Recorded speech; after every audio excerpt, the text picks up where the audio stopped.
Assalamualaikum warahmatullahi wabarakatuh. Masih bersama saya Suwanto Sanjaya. Pada video kali ini kita akan membahas mengenai cara penggunaan fungsi yang kita buat di dalam SQL statement. Dan pada video sebelumnya kita juga sudah membahas bagaimana cara membuat store function dan bagaimana cara memanggilnya. Nah, sekarang kita akan membahas bagaimana menggunakan store function itu di dalam SQL statement. Karena sebelumnya kita sudah membahas secara umum cara pemanggilannya yang bukan dari SQL statement. Ya, dari SQL statement itu hanya cara memanggil secara umum aja yang sudah kita bahas, yaitu menggunakan tabel dual. Nah, sekarang kita mengintegrasikannya ke dalam SQL statement yang memiliki data. Nah, baik. Yang pertama, coba kita akan menampilkan data dari tabel employees, ya. Kita pilih-pilih saja. Misalnya ada employees ID, kemudian first name, lalu salary, ya. Jadi untuk gajinya dari tabel employee. Salary ini nantinya akan kita gunakan di dalam fungsi zakat mal tadi. Ya, kita lihat dulu hasilnya. Oh sorry, ada salah. Oke, kita ulangi lagi. Oke, inilah hasilnya yang hasil query-nya tadi. Jadi ada 107 data. Nanti akan kita langsung query hasilnya seperti apa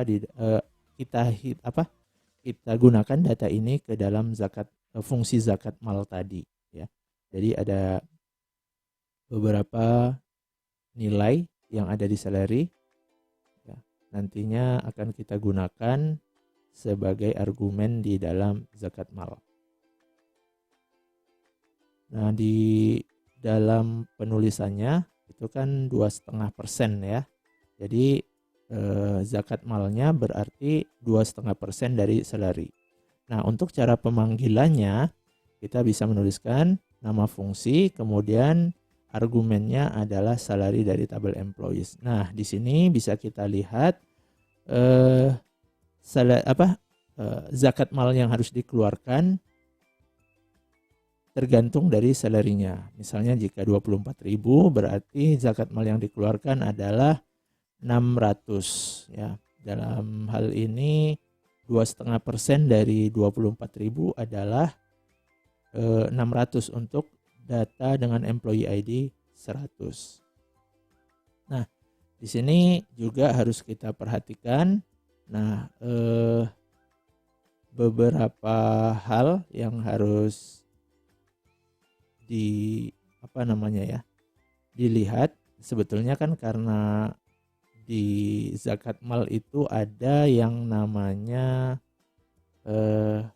nisab, ya. Di sini belum mengimplementasikan nisab. Nanti akan coba kita implementasikan nisab, berarti akan kita ubah. Jadi kita ubah bagaimana kalau perhitungannya ada nisab, ya. Nanti tinggal kita tambahkan perintah if di dalamnya. Jadi perintah if jika sudah mencapai nisab, misalnya nisabnya itu adalah berapa, ya? Kita buat misalnya lebih besar dari atau sama dengan dari 10.000. Maka yang akan dilakukan adalah dihitung zakatnya, ya. Kalau dia hartanya yang diinputkan atau salarinya itu lebih besar atau sama dengan 10.000, maka zakat malnya itu akan dihitung. Nah, jika tidak, mungkin kita langsung saja tuliskan di bagian default itu 0. Sebetulnya kita bisa menggunakan perintah else, ya. Tapi sepertinya tidak tidak optimal kalau saya buat seperti itu. Saya lebih suka menulisnya seperti ini. Jadi ada nilai default, kalau tidak terpenuhi kondisinya maka akan dikembalikan ke nilai defaultnya. Otomatis kalau yang kurang dari 10.000 akan dijadikan 0. Nah, sekarang kita compile lagi ya. Oke, sekarang sudah dikompil, sudah berhasil. Kita update fungsi zakat malnya. Kemudian kita coba hitung lagi zakat malnya. Nah, di sini kita lihat bahwa yang tidak mencapai nisab atau 10.000 minimal ya, itu tidak ada zakat malnya atau 0. Ya, kalau lebih dari atau sama dengan 10.000 maka ada zakat malnya ya, karena kita menyesuaikan dengan fungsi yang kita buat. Nah, ada baiknya kita menuliskan fungsi juga diikuti dengan nama alias supaya nantinya hasilnya juga lebih mudah dibaca ya, seperti ini. Nah, di atas tidak tertuliskan fungsi lagi tapi langsung sebagai nama aliasnya zakat. Nah, hal ini juga nanti memudahkan jika hasil query-nya ini akan kita gunakan untuk proses yang lainnya. Jadi akan lebih mudah kalau kita gunakan nama alias.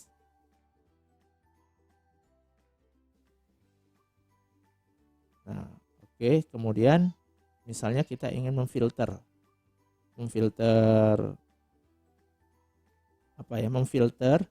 zakat yang mau kita tampilkan gitu, yang berapa sih?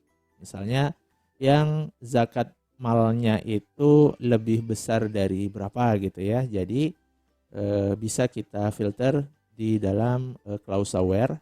Jadi misalnya yang mau kita tampilkan hasil zakat malnya itu 290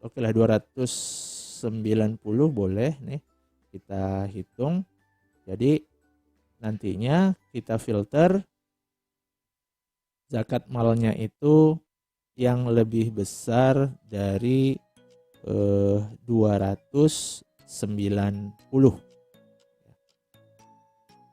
Oke, 290 ya. Nah, kita lihat hasilnya, maka yang ditampilkan ada 9 row di sini ya, 9 row. Nah, baik. Jadi ini adalah proses filtering ya menggunakan klausa where. Jadi fungsi yang kita buat bisa kita gunakan tidak hanya di bagian nama kolom ya, di bagian kolomnya select kolom, bukan itu saja tapi bisa digunakan juga seperti pada umumnya fungsi itu digunakan ya. Terima kasih.